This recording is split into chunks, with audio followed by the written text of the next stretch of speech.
Time now on the programme for Tech24. Joining me in the studio is Charlotte Lamb. Hello, Charlotte. Hello.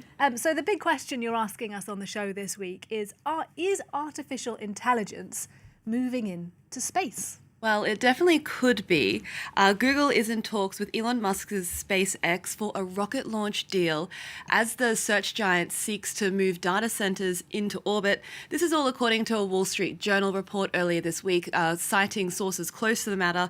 Now, a partnership between Google and Musk would mean that Musk is once again finding common ground with the company that he has previously criticized. We must remember that the world's richest man helped co-found OpenAI in 2015, and this was as a counterweight to Google's AI ambitions, because he obviously did fall out with Google's co-founder Larry Page over AI safety. But now SpaceX and Google seem to be racing towards the same frontier, which is they're both vying to build space-based computing infrastructure, particularly for AI. Okay, so we're talking about data centers in space, Charlotte. For viewers, or perhaps indeed presenters who aren't exactly sure what a data center is, help us understand that, and why might we have one in orbit? Well, every time you use ChatGPT, every time you stream something on Netflix or ask Google something, that answer is coming from a data center, which is essentially a giant warehouse packed with computers running 24/7. Now, the world suddenly needs a lot more of them, and this is because of the AI boom. The problem, as we know and is well reported, is that they're enormous. They guzzle electricity, they need a huge amount of water to cool down, and frankly, nobody wants one built near their home. But Musk has created this hype for an orbital data center, repeatedly saying that the future of AI is in space, even mentioning it in Davos earlier this year. SpaceX has told its investors that these ambitions are part of a long-term strategy. We can show you now a quote from Musk. He wrote on the website that global electricity demand for AI simply cannot be met with terrestrial solutions, that space-based AI is obviously the only way to scale, and to quote, harness even a millionth of our sun's energy would require over 1 million times more energy than our civilization currently uses. So Google is also pushing this space-based data center idea with Project Suncatcher. It's planning to launch a prototype satellites by 2027. It also is reportedly talking to other rocket launch companies as well.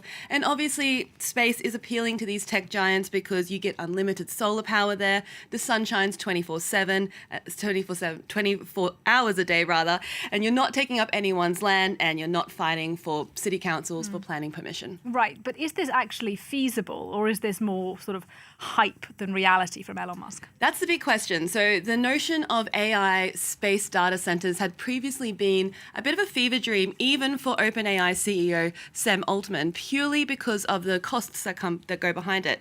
To put anything in space, it needs to be launched there by a rocket, and today's SpaceX missions still cost tens of millions of US dollars per mission, and analysts say orbital data centers would likely need to launch costs to fall well below $1,000 per kilogram to make economic sense. But Musk says that his SpaceX Starship rocket, which is still in development, is specifically designed to bring those costs down dramatically. And in Davos, he even said that the lowest cost place to put AI will be in space, and that will be in just 2 to 3 years. Okay, well, he makes it sound rather easy then, but what could go wrong here? Well, first, cooling. We hear a lot about how there's unlimited solar power up in space, and that's why they're pushing for these centers. But we must remember that space is a vacuum. So on Earth, when computers heat up, there's air that can carry that heat away. But in space, there is no air, so these systems will have to radiate heat much more carefully. Even NVIDIA's CEO has said that this is an extraordinary challenge, and in April, the company launched new chips that will be used for space missions. Secondly, what happens when something breaks? We can't necessarily send a repair crew to fix it. Everything has to be working seamlessly, perfectly, autonomously for years, and that's a completely different engineering standard that we've seen before. Thirdly, there is reports of a potential issue of traffic jams in space in the future. SpaceX already dominates the global satellite count, and the Wall Street Journal says it's just applied to launch up to 1 million satellites just to match its Starlink and further bigger space ambitions. But independent researchers are saying that there is congestion already, that some regions are already approaching actual dangerous levels of congestion, which means the risk of collision is also rising. So while AI seems seems to be or could be heading to space sometime soon. For Musk, it would be sooner rather than later. There are a few hurdles it still needs to clear. All right, thank you so much for all of that. Charlotte Lamb for us there. And you've been watching Tech 24 here on the channel.